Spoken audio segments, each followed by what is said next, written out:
Kundi la wapiganaji wa Hamas limeapa kwamba litaendelea kupambana na kuwaua wanajeshi wa Israel baada ya shambulizi la kuvizia la kuwaua wanajeshi 7 huko katika ukanda wa Gaza, jambo ambalo lilimuumiza sana waziri mkuu wa Israel Bwana Benjamin Netanyahu. Wanaharakati wa mapambano ya Kiislamu wa Palestina Hamas wamesema wataendelea kupambana na Israel katika eneo hilo la ukanda wa Gaza.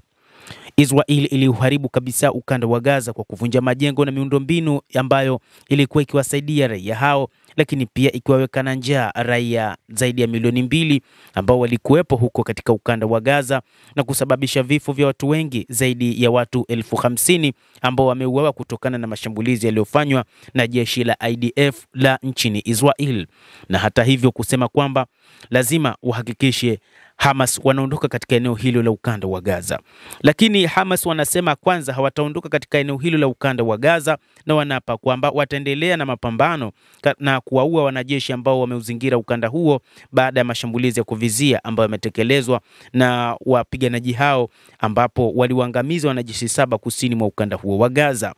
Taarifa iliyotolewa na Abu Ubaida, msemaji wa brigedi ya Izzuddin al-Qassam, tawi la kijeshi la Hamas, ameeleza kwamba Mungu akipenda, mazishi na kuangamizwa askari wa adui vitakuwa ni jambo la kawaida, kwa kuzingatia kuwa utawala wa Israel unaendelea na vita vya jinai dhidi ya watu wetu. Jeshi la Israel kwa upande wake limesema kuwa wanajeshi wa utawala huo waliuawa katika mji wa Khan Yunis kusini mwa ukanda wa Gaza siku ya Jumanne ya wiki hii baada ya gari ya jeshi walilokuwa wamepanda kupinduliwa na wapiganaji hao wa Hamas. Abu Ubaida ameitaja operesheni hiyo iliyoangamiza wanajeshi 7 wa Israel kuwa ni hatua ya aina yake na ya kijasiri.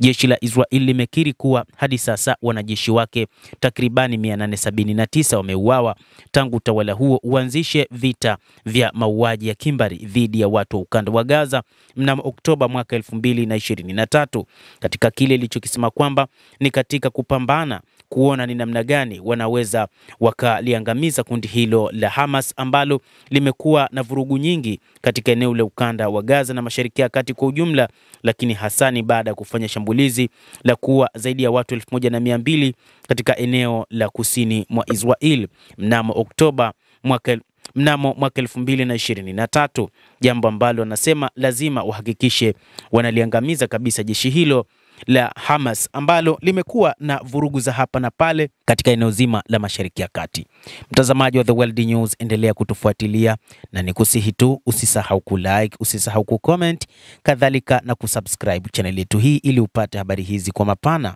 kupitia The World News. Mimi ni Adam Hussein, endelea kuwa nasi wakati wote, tutakujuza mengi ya ulimwengu.